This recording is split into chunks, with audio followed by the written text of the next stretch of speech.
pa rin gamitin ang operating lease model sa accounting ni Lessee, wherein we will not recognize an asset and lease liability in two optional exemptions. That is when there is a short-term lease and low-value lease.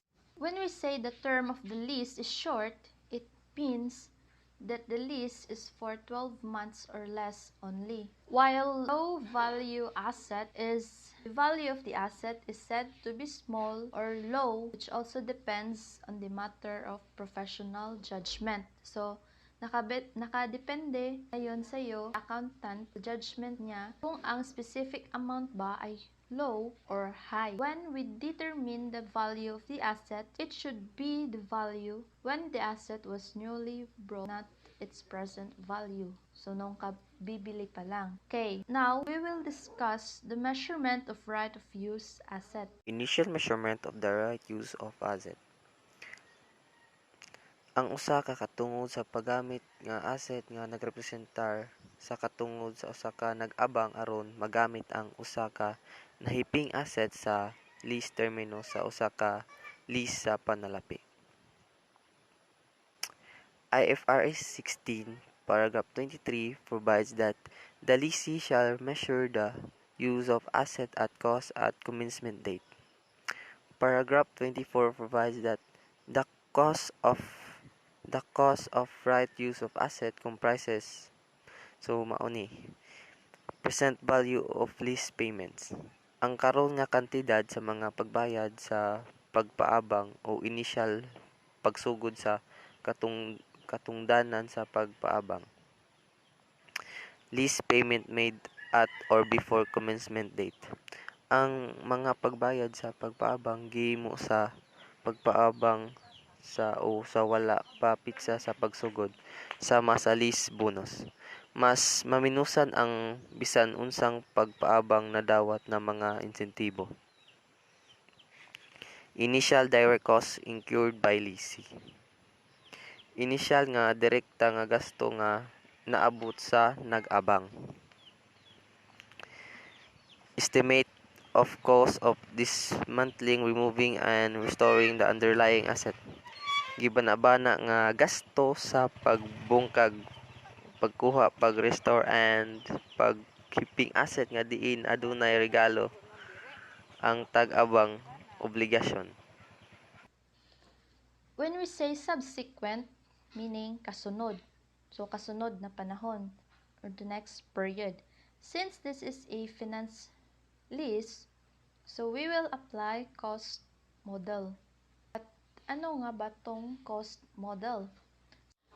The cost model means the cost of the asset at the initial recognition minus depreciation and any accumulated impairment losses. At this time, we will make an entry which is debit depreciation expense and credit to accumulated depreciation. Kasi nga, the asset now falls to the ownership of the lessee. Kaya kailangan na recognize natin yung value na nag-depreciate. However, not all the time that we will apply cost model since there are also instances na the right of use asset is related to equipment which included within PPE or property, plant, and equipment, and for which a disclosure is required. The example of the cost model would not be applied is when the right of use asset meets the definition of investment property, which means that if the lessee applies fair value model to measure his or her investment property, yun talagang sa kanya. Therefore, we must also apply fair value model to the right of use asset. Another one is when right of use asset relates to class of PPE and lessee had applied revaluation model to those.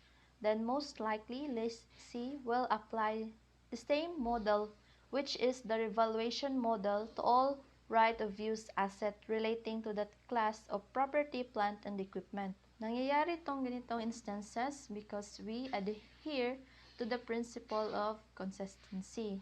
So, ayan nga. Presentation of right of use asset. Present the right of use asset as a separate line item in the statement of financial position. So, in a separate line item daw siya sa statement of financial position or sa balance sheet. Depreciation of right use of asset. Ang nag-abang mag-apply usa ka normal nga polisiya sa pagkabas alang sa tama nga paggamit sa asset.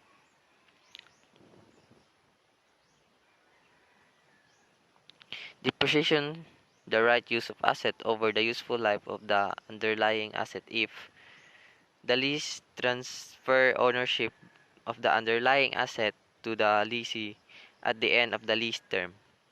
The lessee is reasonable certain to exercise a purchase option.